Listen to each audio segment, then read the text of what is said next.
Good day, good day, good day to all of you who's tuned into this video. This is King B News and Views with another video.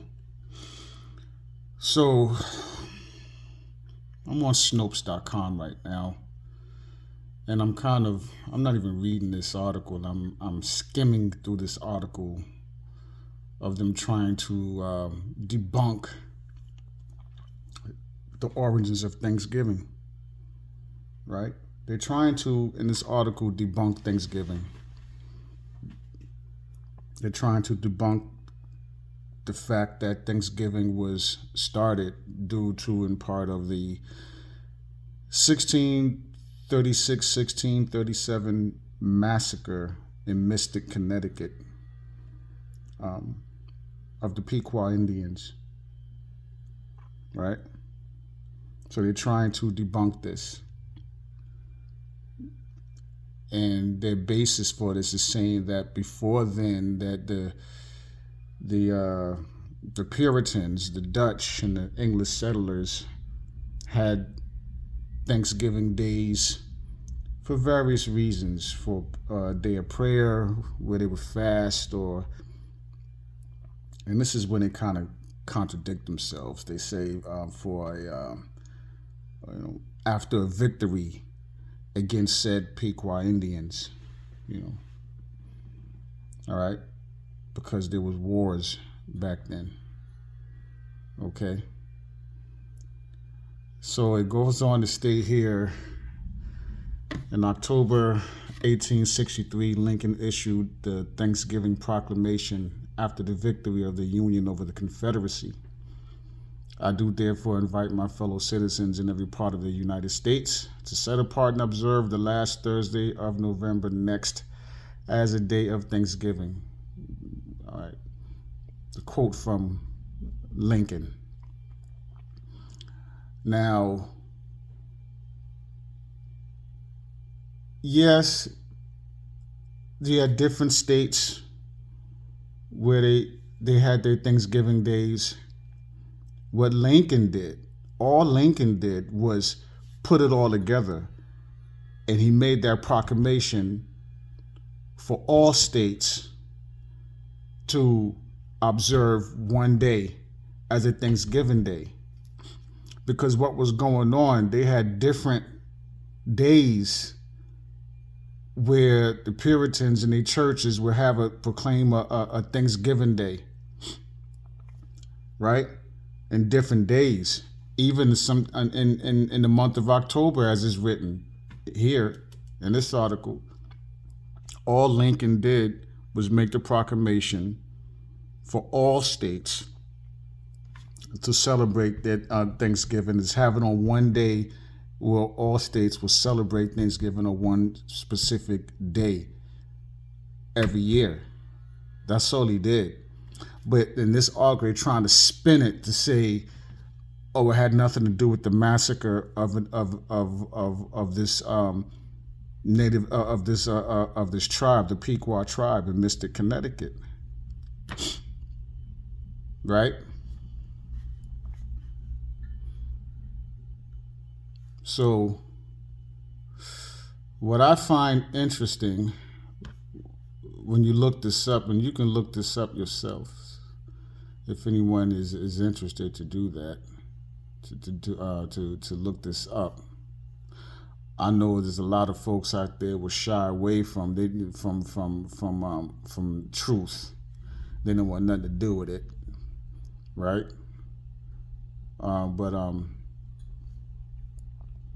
See. So just to read a little, and now I'm on Wikipedia. The Mystic Massacre, also known as the Pequot Massacre and the Battle of Mystic Fort, took place on May 26, 1637 during the Pequot War, when the force from the Connecticut colony under Captain John Mason and their Narragansett and Mohegan allies set fire to the Pequot Fort near the Mystic River. And that is a picture of the fort. Now there was two exits, right? And what they did was, You have this fort, and they had only two entrances and exit points. They wind up because they couldn't get inside. They was kicking their ass. So what they decided to do was to set a fire, and burn them. Okay. Um, you know, between 400 and 700 men, women, children, elderly were slaughtered because they set a fire so that they only had one way out. Okay? So they set a fire in one of the exits, so they couldn't get out that way. There was a fire. So they're going to have one way out. And on the other way out, you had the Dutch had their Mohegan allies waiting on them, right? And then Narragansett allies waiting on them on the other end. And when they would go out, try to get out the only way they can get out, they were slaughtered by the Narragansett and Mohegan allies. That was on the side of the Dutch, of these settlers, of these migrants, right? Because they're the first migrants or immigrants, mind you. Okay, you got many of their descendants today claim to be American, and got the nerve to tell somebody else to go back somewhere. Meanwhile, they themselves are migrants. This is truth. Yeah. You can say, okay, yeah, but we're born here. But you are descendants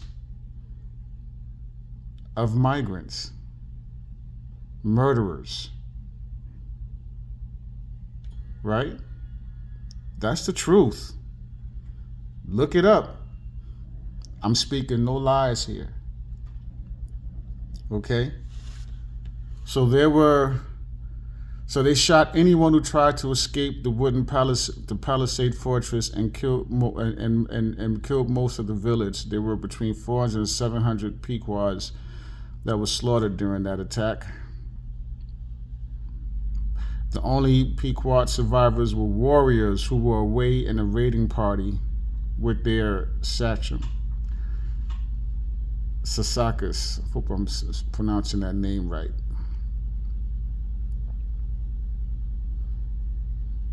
Okay.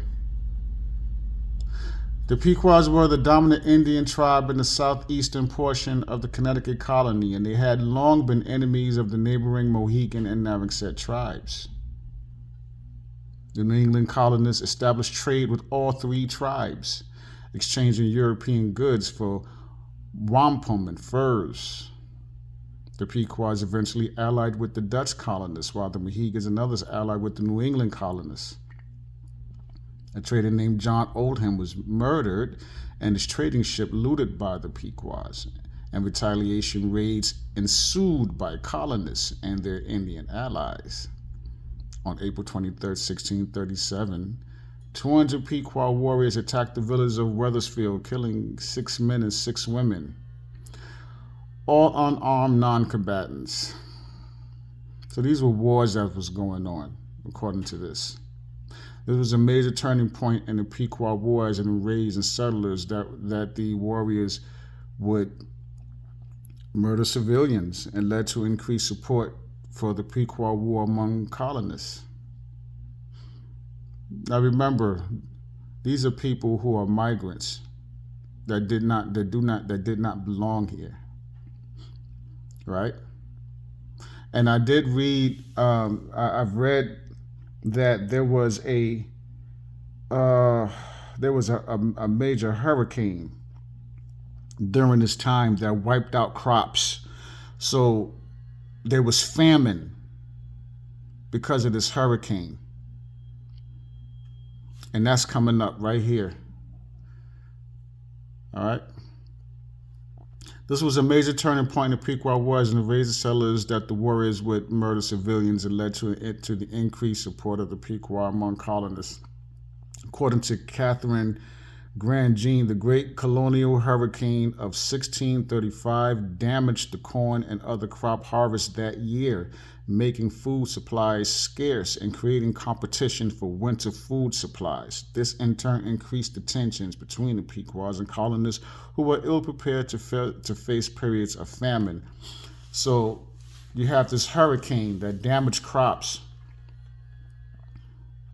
Now people's stomachs are talking to them. They're hungry, right? And then you got trades going on,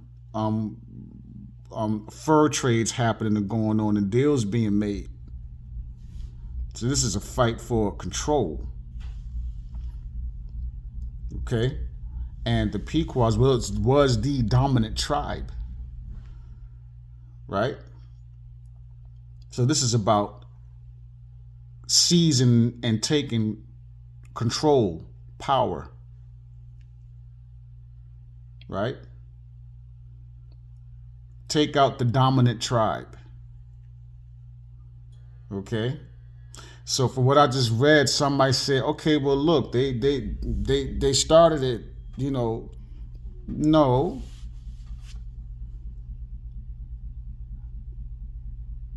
From the way you look at that is, here are these people who do not belong here,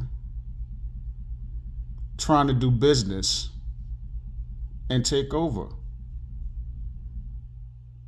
So what you do is, you're going to protect your land. You're going to protect your resources. Right? That's what you're going to do. Same way as you see today where people are talking about the migrants and there's going to be a mass deportation. Again, most of the people yelling and screaming this are descendants of migrants. Right? Facts. These are facts I'm speaking right now. Whether you want to hear it or not. Okay? The Connecticut towns raised a militia commanded by Captain John Mason, consisting of 90 men plus 70 Mohicans under their sections.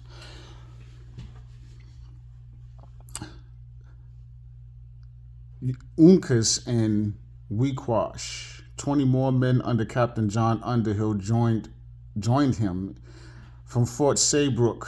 At the same time, Pequot Sachem Sassacres took a few hundred warriors and set out to attack Hartford, Connecticut. So this is war.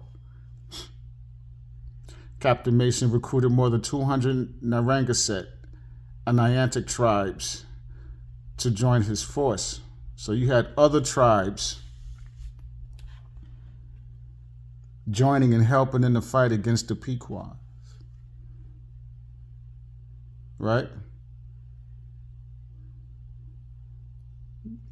On the night of May 26, 1637, the colonial and Indian forces arrived at the fortified Pequot village, which was on a low hill near the Mystic River.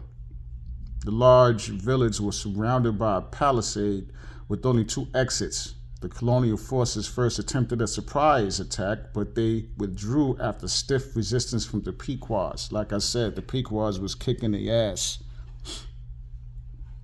even with the help, because there's no way these invaders, these migrants, would have stood a chance against the Pequot. They would have wiped their asses out. So they went and got help from other tribes who sold out. Right? Just like today when you see movements that were started, right? And they have infiltrators, like with the Black Panther Party. There was a movie about it. undercover agents who, who was able to go in and infiltrate. You think that this is a brother right here? No, he's an agent against his own. Same thing, different story. In response, Mason ordered that the village should be set ablaze and its 2 exits blocked off. As the fire raged, many trapped Pequots were shot as they attempted to escape by climbing over the palisade. Those men, women, and children who did get out were murdered by Narragansett fighters. Captain Underhill described the scene and his participation. And here, this is supposed to be his writing, right? Captain Mason, entering into a wigwam, brought out a firebrand after he had wounded many in the house. Then he set fire on the west side where he entered. Myself set fire on the south end with a train of powder. The fires of both meeting in the center of the fort blazed most terribly and burnt all in the space in half an hour. Many courageous fellows were unwilling to come out and fought most desperately through the palisades, so as they were scorched and burnt with the very flame and were deprived of their armies. In regard, the fire burnt their very bowstrings, and so perished valiantly. Mercy did they deserve for their valor. Could we have had opportunity to have bestowed it? Many were burnt in the fort, both men, women, and children. Others forced out and came in troops to the Indians, 20 and 30 at a time, which our soldiers received and entertained with the point of the sword. Down fell men, women, and children. Those that escaped us fell into the hands of the Indians, talking about the Narragansett and the Mohicans that were in the rear of us. It is reported by themselves that there were about 400 souls in this fort, and not above 5 of them escaped out of our hands. Mohicans would collect the heads of fallen Pequots, taking scalps as war trophies. Hundreds of Pequots were murdered, and the colonists reported that only 5 village occupants escaped while 7 were taken prisoner. Returning Pequot warriors chased after the colonial forces after discovering the massacre, but the Connecticut forces avoided any Pequot counterattack despite getting lost for a brief period during their retreat back to the Connecticut colony. Right? So the returning warriors, the ones that was already out there, were not there when this took place.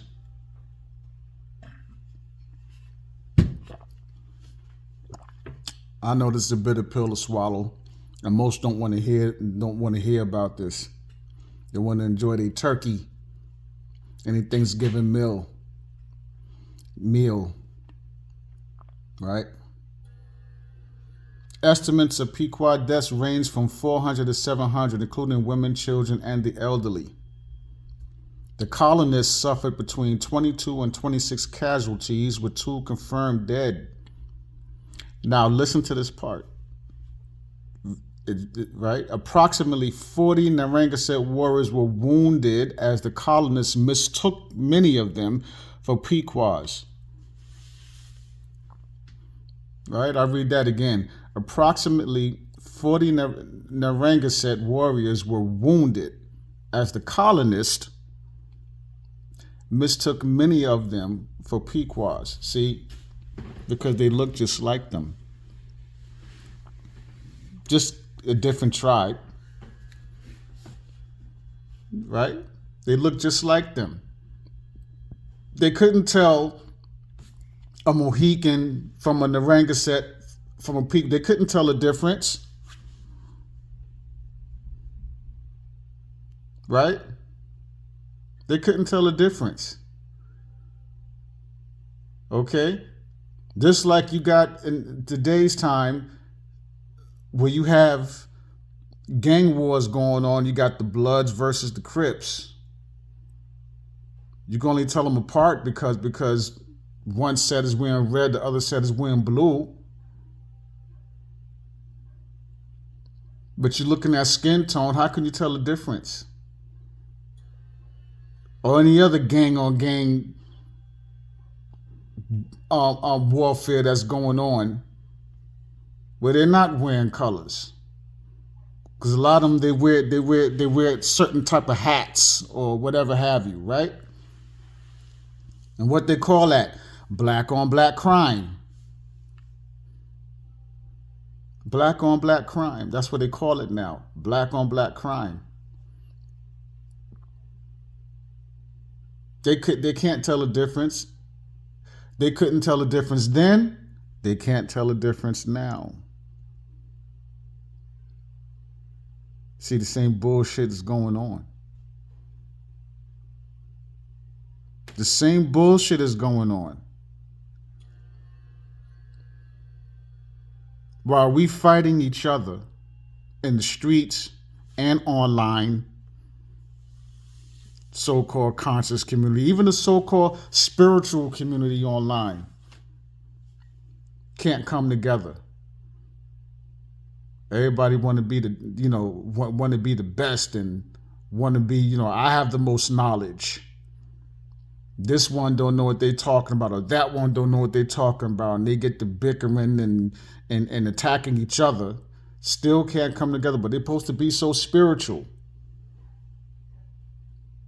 See, we're still doing the same thing that was done back then. Right? You got to read between the lines, as I've said before. They labeled everybody African. We all come from Africa. Forgetting the fact that at one point it was one landmass. Right? We've been here for many, many years. We've been here. And a lot of us have already traced our past and our family line. And know that we did not come from,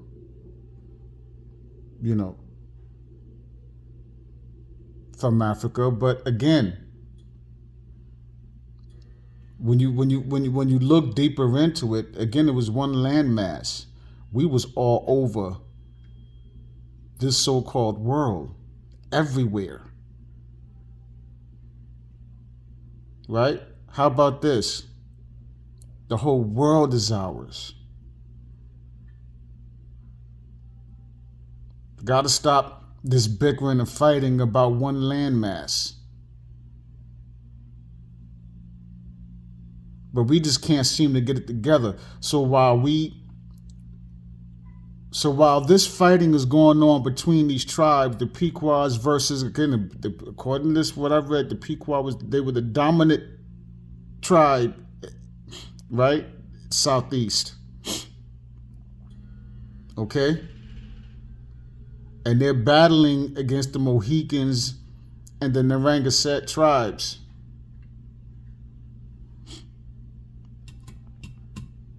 Look who came in into these lands, these migrants came over here, right? And through trade and through deals, because they started trading, made it worse, right? And look who was able to come in and take over. And look who's still ruling now today. And meanwhile, the same nonsense is going on. We're busy fighting each other. Still doing it. Still can't get it together. Still fighting and warring against each other. And who's still in control? Who's still in control? Right? Now imagine if back then these tribes would have gotten together and said, we're not going to allow this to happen. These are our lands. We're not going to let these people come over here and get in over here and take control. We're going to come together and we're going to stand together as one in unison. Just imagine how different life would be right now. Imagine if we come together and do this right now today. Right? When are we going to wake up? When are we going to wake up?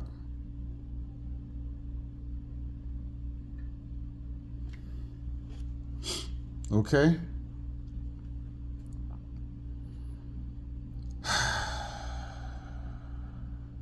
Okay. The massacre effectively broke the Pequots, and Sassacus and many of his followers were surrounded in the swamp near Mattabesset village called Sasqua. The battle which followed is known as the Fairfield Swamp Fight, in which nearly 180 warriors were killed, wounded, or captured. Sassacus escaped with about 80 of his men, but he was killed by the Mohawks, who sent his scalp to the colonists as a symbol of friendship. You see that there?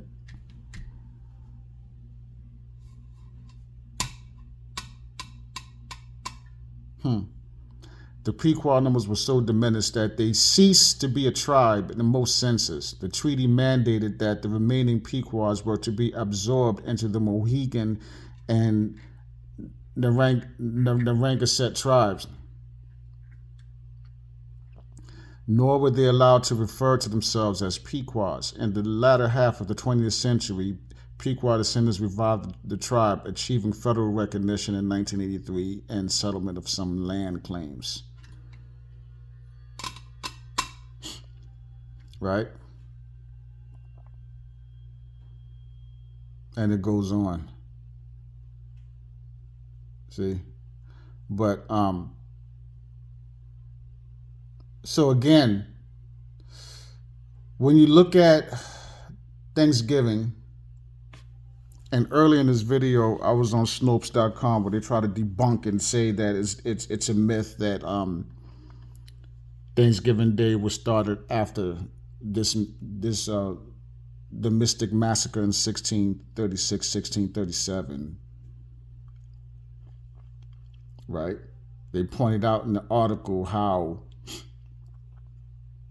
the Puritans, the Dutch and the English settlers, had Thanksgiving days for prayer, where they would fast, on different days, and it was Lincoln who finally made the proclamation. But again, all Lincoln did, you read through the nonsense and how they try to spin it, all Lincoln did was put it all together, and instead of different churches,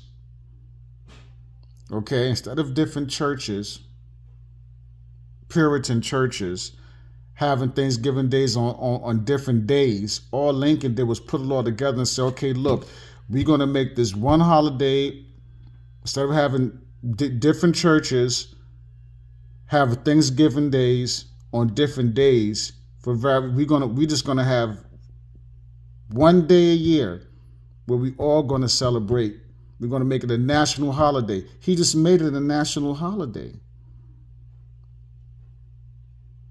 All right? That's all.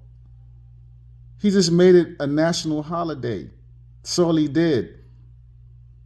Instead of these Puritan churches celebrating on different days, Lincoln just made it a national holiday where they all celebrated on one day, Thanksgiving Day. That's all he did. That whole article on Snopes is bullshit. Right? They're trying to say, oh, there's no truth in it. Yes, it is. Even in Lincoln's statement about the Civil War against North and South, it's still about warfare. Right? They had these Thanksgiving days for prayer and especially after a victory in war. And these churches will have a Thanksgiving Day to celebrate victory in war. Right? Okay? And the war, especially the war that they was fighting and would celebrate, is against the people of this this land, of these lands. Because that was big victories for them.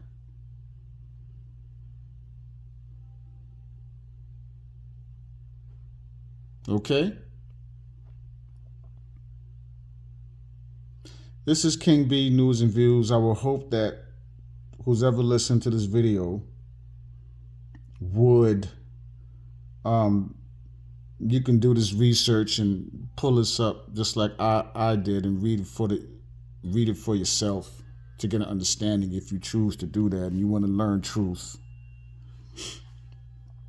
Okay? Enjoy your Thanksgiving meal.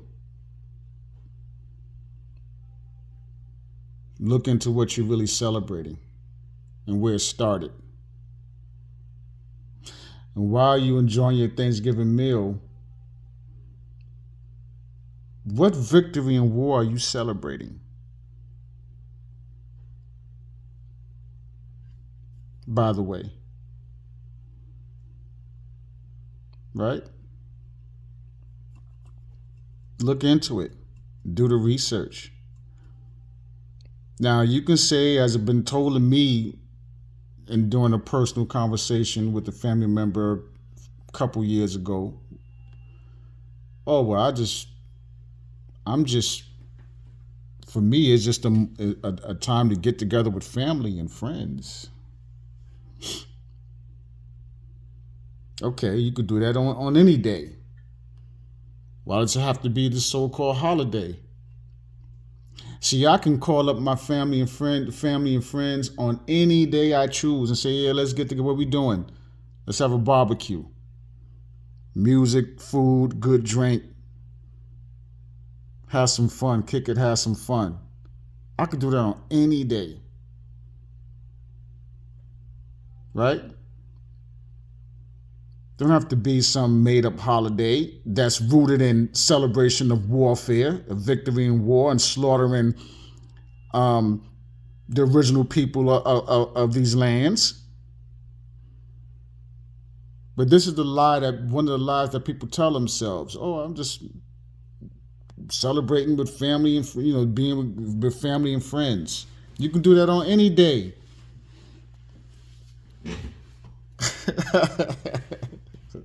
This is just my opinion. I know some not gonna like what I'm saying. That's fine.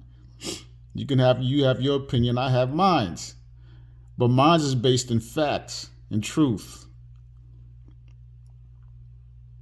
So again, for those of you celebrating this holiday, enjoy your meal. I'm King B. This is King B News and Views. Shout out to my subscribers. Right? For those of you who are not subscribed, check out my previous videos. You like what you see? Click the button, subscribe to the channel. I have more info coming up. Click the notification bell to all so you'll be notified whenever I drop a video. Right? Shout out to each and every one of you. Love yourself unconditionally. Keep your loved ones close. And again, you can get together and have a good meal and celebrate and have, any day. And while you're at it, sit down and have real talk and real conversation about what's happening. Okay? What's happening today, present time. Also, remember the past. I want to give a special shout out to the elder, Baba Rashan, because this is when I first heard this about this, is when he dropped a video on it a few years ago. So shout out to the elder. Okay? And check his channel out. It's King B News. If you protect the women and children and our babies, right? Watch each other backs out there. And that's all I have. Peace.